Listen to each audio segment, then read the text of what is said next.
In addition to having autism, the woman says she suffered a head injury. The night of the 2000s VMAs, she says a friend drove her from Rochester, New York to Manhattan, a more than 5-hour drive. Her attorney provided NBC News with the name of the friend who has since died. The woman says she spoke to Combs's limo driver, who offered her a ride to an after party. I stumbled upon Diddy's driver, who told me that I was exactly what Diddy was looking for. What did you think when he said that to you? I thought it meant that I was just pretty.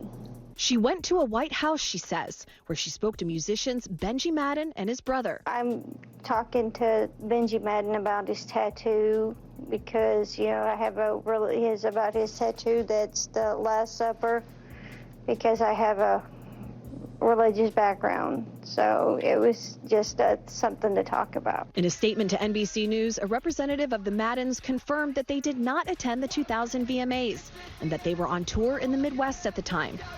At the after party, she says she had a drink that made her feel woozy. Then she says Combs and Carter took turns raping her while a female celebrity watched. JC comes in and rapes me. He at that point I was fighting, trying to get away from him, and he put his hand over my mouth and told me to stop it, cut the. After the alleged rape, she says she ran to a gas station where she called her father, who picked her up and drove her home. We rode home in silence. He didn't ask me what happened. He didn't ask me what I did or where I was. In an interview with NBC News, her father said he could not verify the claims. Quote, "I felt like I would remember that, and I don't. I have a lot going on, but I mean, that's something that would definitely stick in my mind." Okay.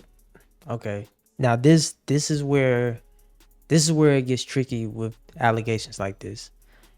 If something like this were to happen and you were the father, you would remember something like that. That's not something that you'd be like, you know what? I can't recall. Like, bruh, if something that drastic happens, you will remember it. And I think this is where, the inconsistencies in her stories are kind of starting to falter, because just like with the band, they said, hey, bro, we was on tour when that, allegedly when that happened. And then the father is saying, I don't know what she's really talking about.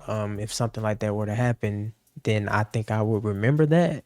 And this is why, like you said, you got to get all the details, because people can say anything.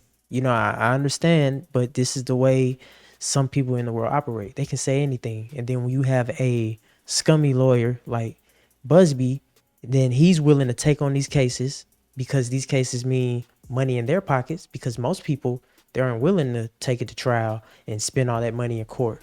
They'd rather just settle. But when you settle, you look guilty, even if you're not guilty. So this is tricky. And he said, when we asked the woman about the contradictions in a phone interview on Friday, she said that she stands by her statement. So in an interesting turn of events, the accuser stepped forward this weekend and told NBC that she's made some mistakes and that there are some inconsistencies in what happened that night. So technically, she can't say if or when or who was there, if it was Jay-Z or if it wasn't Jay-Z. So basically, it was something that wasn't fully confirmed, and then they took it to the press, and of course, your boy Jay actually responded. He said, today's investigative report reproves this attorney Busby found a false complaint against me in pursuit of money and fame. Like I just said, this incident didn't happen, yet he filed it in court and doubled down in the press. True justice is coming. We fight from victory, not for victory. I like that line. That's a bar.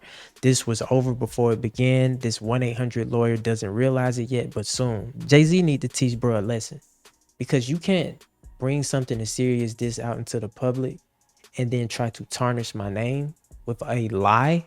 You can't do that, bro.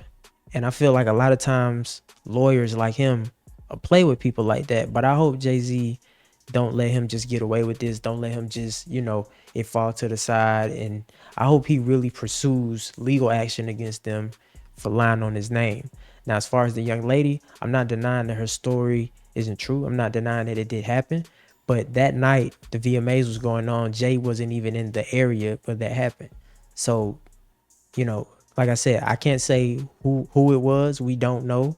Like I said, I'm not saying her story is false, and she actually still says she stands by her story.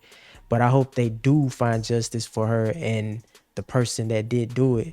But it looks like Jay-Z has nothing to do with this. He was just kind of like a big fish. And you know, with everything going on right now, all these celebrities going to jail with all this stuff coming out, I guess Tony Busby felt like, you know what?